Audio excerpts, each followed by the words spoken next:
सतगुरु संत रामपाल जी महाराज की जय हो बंदी छोड़ की जय हो बंदी छोड़ कि प्रथम मनाऊं गुरु आपने और धरूं चरण में शीस। सतगुरु संत रामपाल जी महाराज ने दियो नाम बख्शीस कि कोटि कोटि सजदा करूं और कोटि कोटि प्रणाम और चरण कमल में राखियो मेरे बंदी जाऊं गुलाम।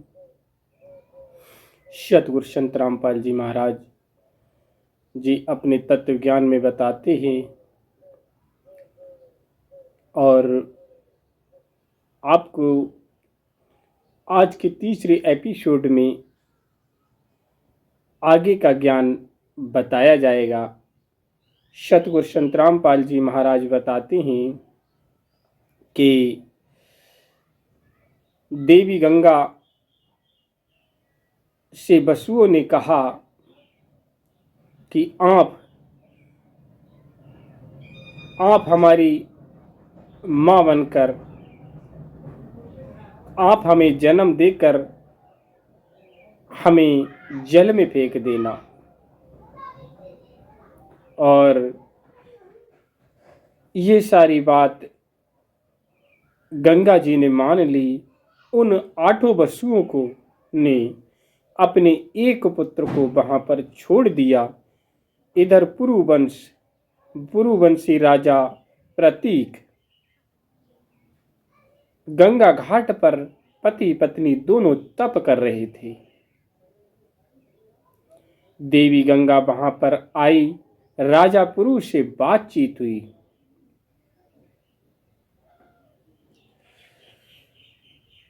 होने पर राजा ने देवी गंगा से कहा कि आप हमारे भावी पुत्र की पत्नी बने। देवी गंगा ने राजा प्रतीक की बात को मान लिया, यानी स्वीकार कर लिया।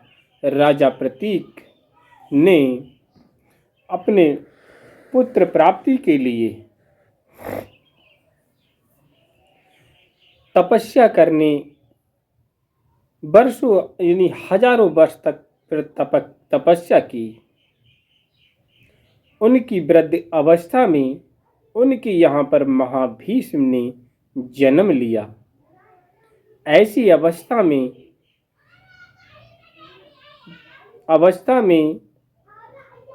शांतनु का जन्म हुआ, मतलब राजा महाभीष्म का जन्म हुआ। उनका वंश शांत हो रहा था, इसीलिए ऐसी अवस्था में उनका नाम शांतनु पड़ा। और जब शांतनु जवान हुए, राजा प्रतीक और उनकी पत्नी दोनों तपस्या के लिए जाने लगे। राजा प्रतीक ने कहा,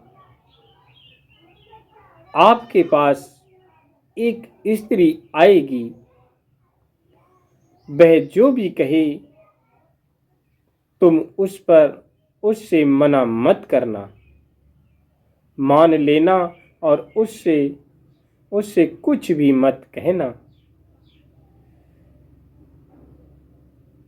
तो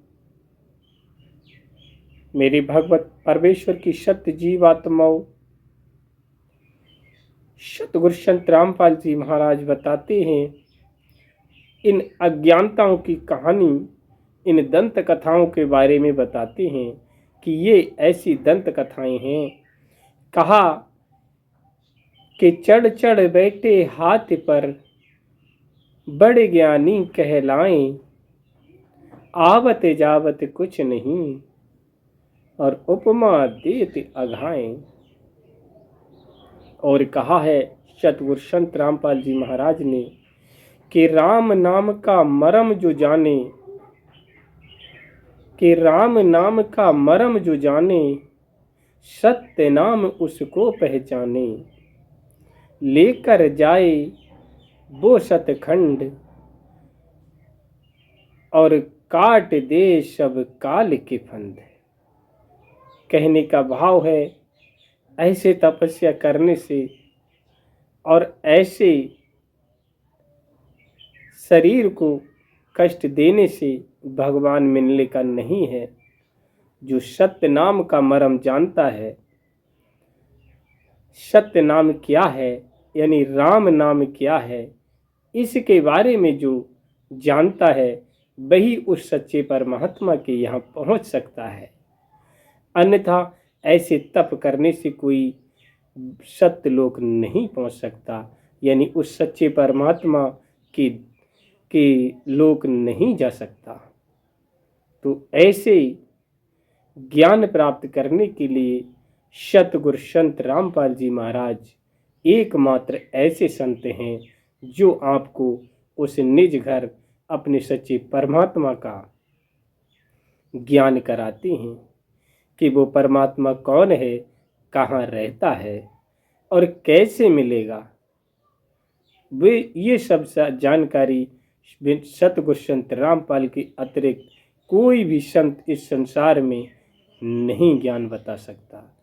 वही तत्वज्ञानी कहलाता है, वही तत्व ज्ञान जानने वाला ही तत्वदर्शी संत कहलाता है। वही तत्वदर्शी संत सतगुरु संत रामपाल जी हैं। उनके अतिरिक्त इस संसार में कोई भी सतगुरु नहीं है। तो परमेश्वर की सत्य जीव आत्माओं, आपको इस ज्ञान से अवगत कराया जाता है कि अब आपको बताते हैं कि राजा प्रतीक तो वन चले गए तपस्या करने के लिए, और वे वशिष्ठ ऋषि का बड़ा ही सुंदर आश्रम था मेरु पर्वत के पास में। वहाँ पर जाकर वो तप करने लगे और वहाँ बहुत से संत रहते थे। एक दिन की बात थी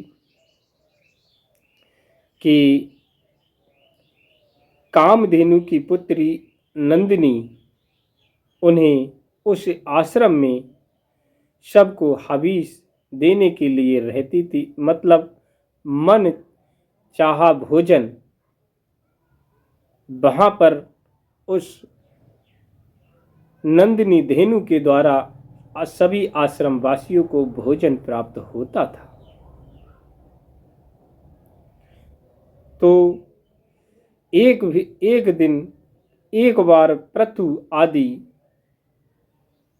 वासी वसु वहाँ पर आए। उन्हें इच्छा अनुसार भोग विलास करने का, सभी कामनाओं को पूर्ण करने वाली गाय नंदिनी पर पड़ी। उसने कहा, ये गाय किसकी है?